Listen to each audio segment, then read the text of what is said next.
Halo, apa kabar semuanya? Semoga dalam keadaan sehat walafiat ya. Pada pertemuan kali ini kita akan membahas tentang jaringan LAN kombinasi. Pada pertemuan kali ini kita akan membahas tentang LAN kombinasi. Namun sebelumnya, marilah kita bayangkan jika kita tidak memiliki jaringan komputer di sekolah, bagaimana cara kita berbagi informasi atau mengakses internet. Setiap komputer harus berdiri sendiri dan kita harus menggunakan flash drive untuk memindahkan file dari satu komputer ke komputer yang lain. Dengan menggunakan jaringan komputer, semua itu bisa dilakukan dengan lebih mudah dan cepat. Apa itu LAN kombinasi?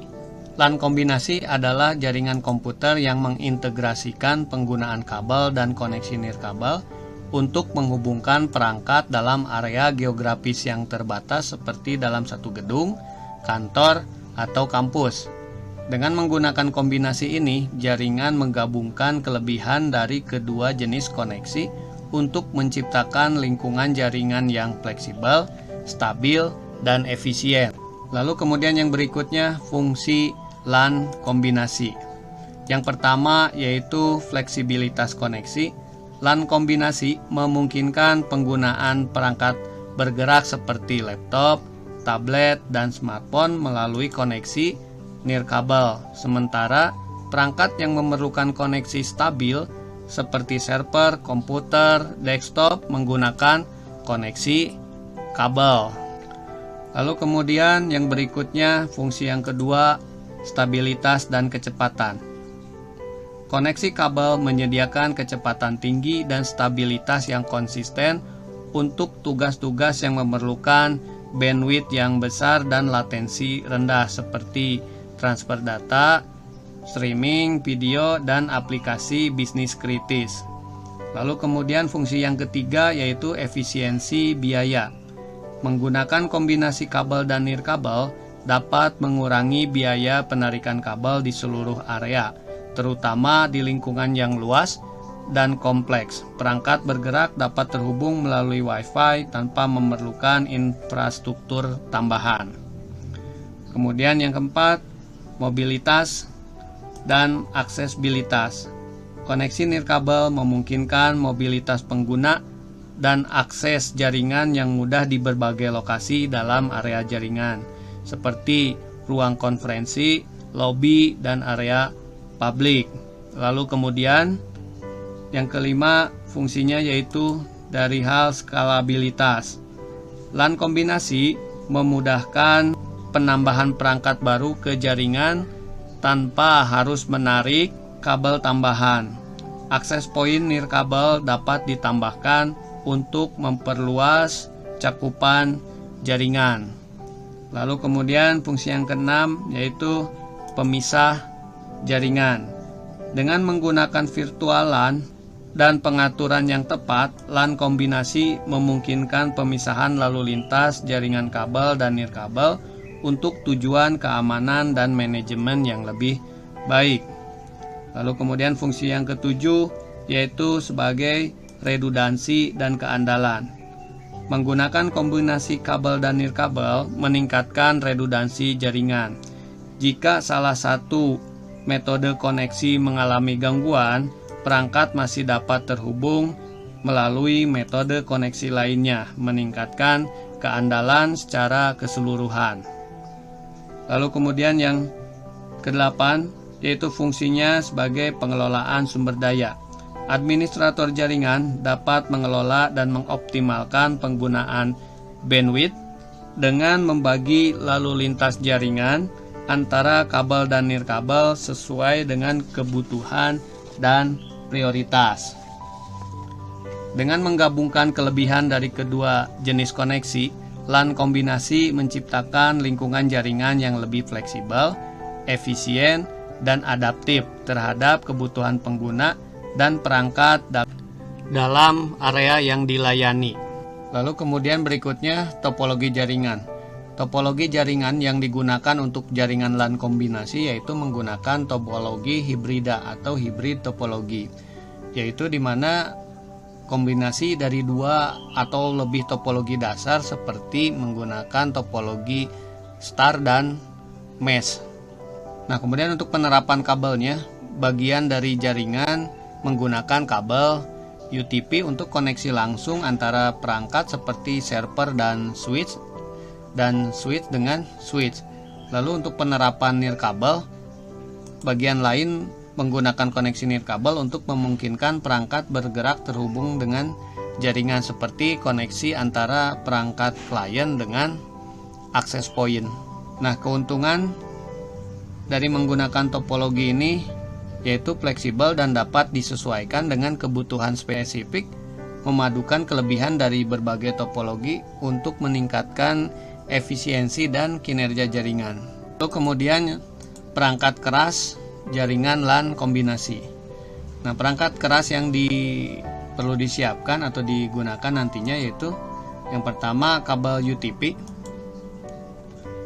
Kabel UTP adalah jenis kabel jaringan yang paling umum digunakan. Kabel ini terdiri dari sepasang konduktor tembaga yang dililitkan bersama-sama atau twisted pair untuk mengurangi gangguan elektromagnetik dari luar. Keuntungan menggunakan kabel UTP murah dan mudah tersedia, mudah dipasang dan dikelola, cocok untuk jarak pendek hingga menengah. Biasanya maksimal hanya 100 meter. Kemudian untuk kabel UTP tidak memiliki lapisan pelindung. Kemudian untuk penggunaan UTP umumnya digunakan dalam kebanyakannya di jaringan kantor dan rumah karena ekonomis dan lebih mudah dipasang. Lalu kemudian ada kabel STP, Shielded Twisted Pair. Nah, STP ini adalah kabel jaringan yang memiliki lapisan pelindung tambahan atau shielding di sekitar setiap pasang kabel yang dililitkan. Lapisan pelindung ini membantu melindungi sinyal dari gangguan elektromagnetik eksternal. Nah, keuntungan menggunakan kabel STP dibanding UTP lebih tahan terhadap gangguan elektromagnetik dan interferensi, cocok untuk lingkungan dengan banyak gangguan elektromagnetik seperti di dekat peralatan listrik berat atau mesin industri. Dapat digunakan untuk jarak yang lebih jauh dibandingkan UTP. STP ini memiliki lapisan pelindung yang membantu melindungi sinyal dari gangguan eksternal. Untuk penggunaannya, STP lebih umum digunakan di lingkungan yang memerlukan perlindungan tambahan terhadap gangguan elektromagnet. Lalu kemudian perangkat keras yang berikutnya yaitu konektor RJ45. Adalah jenis konektor yang paling umum digunakan untuk menghubungkan kabel jaringan seperti kabel UTP ke perangkat jaringan seperti komputer, switch, router, atau perangkat jaringan yang lainnya. Kemudian yang berikutnya, perangkat keras yang berikutnya yaitu switch, router, dan access point. Switch, router, dan access point adalah perangkat yang sangat penting dalam jaringan komputer sehingga sering digunakan untuk mengelola dan mengatur lalu lintas data di dalam jaringan. Kemudian ini adalah gambar dari sebuah switch. Fungsi utama switch adalah perangkat jaringan yang digunakan untuk menghubungkan beberapa perangkat di dalam jaringan lokal. Switch bekerja pada lapisan data link layer 2 dalam model OSI layer. Kemudian cara kerja switch menerima data dari perangkat yang terhubung ke port-port dan mengirim data hanya ke perangkat tujuan yang sesuai. Ini dilakukan dengan mempelajari alamat MAC dari perangkat yang terhubung pada setiap portnya. Lalu perangkat yang berikutnya yaitu router. Fungsi utama dari router adalah perangkat jaringan yang menghubungkan dua atau lebih jaringan dan mengarahkan paket data antara mereka berdasarkan alamat IP. Router bekerja pada lapisan network 3 atau layer 3 dalam model OSI. Kemudian untuk cara kerja, router membuat keputusan routing untuk memilih rute terbaik bagi paket data untuk mencapai tujuan mereka. Hal ini dilakukan dengan menggunakan tabel routing yang disimpan dalam memori router. Keuntungan menggunakan router memungkinkan penghubungan antara jaringan lokal dan jaringan luas atau WAN seperti internet. Ini juga berfungsi sebagai pengaman gateway yang mengontrol lalu lintas masuk dan keluar dari jaringan lokal. Lalu kemudian ada perangkat berikutnya yaitu access point. Fungsi utama dari access point adalah perangkat jaringan nirkabel yang memungkinkan perangkat-perangkat WiFi untuk terhubung ke jaringan kabel. Access point bekerja pada lapisan fisik atau physical layer dan lapisan data link layer 2 dalam model OSI. Cara kerja access point menerima data dari perangkat nirkabel seperti laptop atau smartphone dan meneruskannya ke jaringan kabel. Access point juga bertindak sebagai pengatur akses yang mengontrol akses pengguna ke jaringan nirkabel. Keuntungan menggunakan access point memperluas cakupan jaringan nirkabel di area yang luas atau di tempat-tempat di mana instalasi kabel fisik sulit dilakukan. Ini juga meningkatkan mobilitas pengguna dengan menyediakan akses Wi-Fi di berbagai lokasi. Lalu kemudian perangkat yang berikutnya yaitu NIC, Network Interface Card. NIC ini adalah kartu antarmuka jaringan yang dipasang pada komputer atau perangkat lainnya untuk menghubungkan perangkat tersebut ke jaringan komputer. Cara kerja NIC atau NIC mengubah data dari komputer menjadi sinyal yang dapat ditransmisikan melalui media jaringan seperti Ethernet atau serat optik. Penggunaan umum NIC digunakan untuk menghubungkan komputer ke jaringan kabel menggunakan kabel seperti UTP atau fiber optik. Lalu kemudian yang berikutnya yaitu WNIC atau wireless NIC. Adalah kartu antarmuka jaringan yang mirip dengan NIC namun dirancang khusus untuk menghubungkan perangkat ke jaringan nirkabel atau wireless network.